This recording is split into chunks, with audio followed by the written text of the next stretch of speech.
Credit cards are complicated. There is no doubt about that. There's all these different terms involved, and then you are the one who ends up paying interest. Now, if you're one of those who thinks that you have to leave a balance and therefore pay interest on a card in order to increase your credit score, then you should really check out my credit card myths video. It goes into all the different myths that I came across during my years in banking and how a lot of them are lies. So I'll leave that linked for you above and down below if you're interested. But today I wanted to focus on exactly how much you need to pay and when you need to pay it in order to avoid paying interest. I know that a lot of people think that the balance that is on your credit card at the time of your due date is what needs to be paid off in order to avoid paying interest, but that is not the case. Well, in today's video, I'm going to break it down in 3 easy steps. Hi everyone, my name is Lisbeth, and I make videos that help you plan for a better financial future while living your best life today.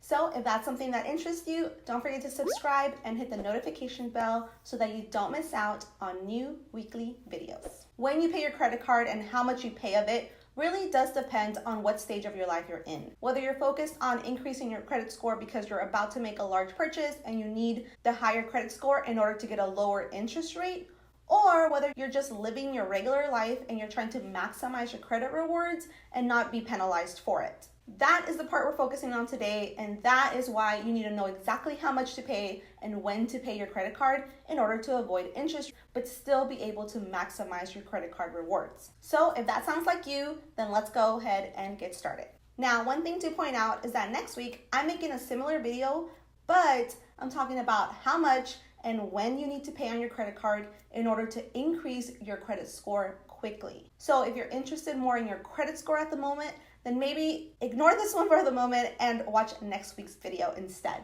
So like I said, I'm gonna make this quick and easy for you. The only thing you will need in order to determine how much you need to pay and by when you need to pay it is to get your latest statement.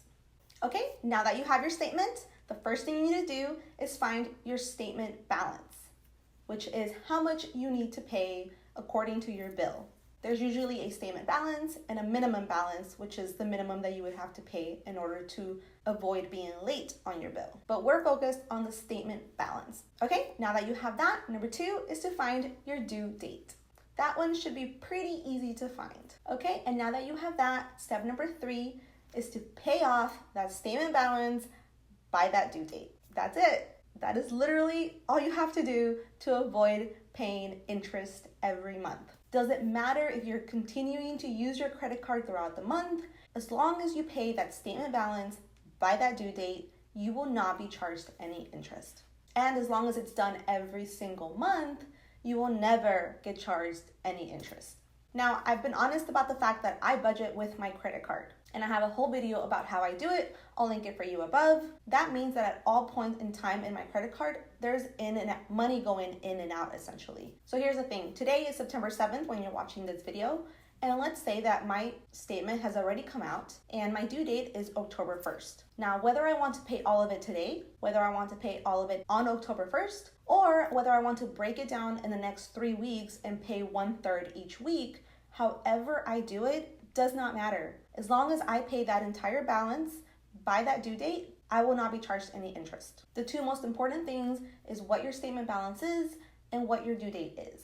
Once you have those 2 down, pay the balance by the due date and you will be interest free. So there you have it. Pretty straightforward, pretty simple. Obviously, I do always recommend that you maintain a credit utilization of 30% or lower, and that's just across your credit cards.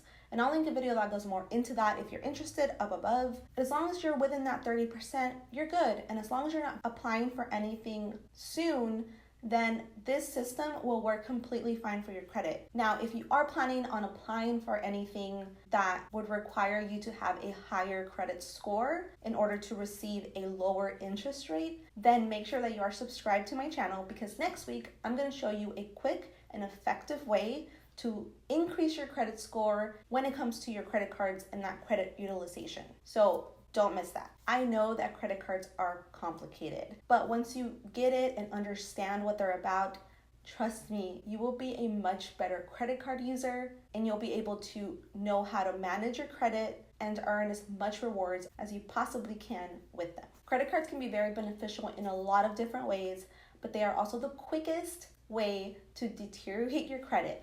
So if you have any questions, please leave them down in the comments for me or send me a DM through any of my social media channels. If you like this kind of video, then make sure you give me a big thumbs up. It definitely helps me and my channel out.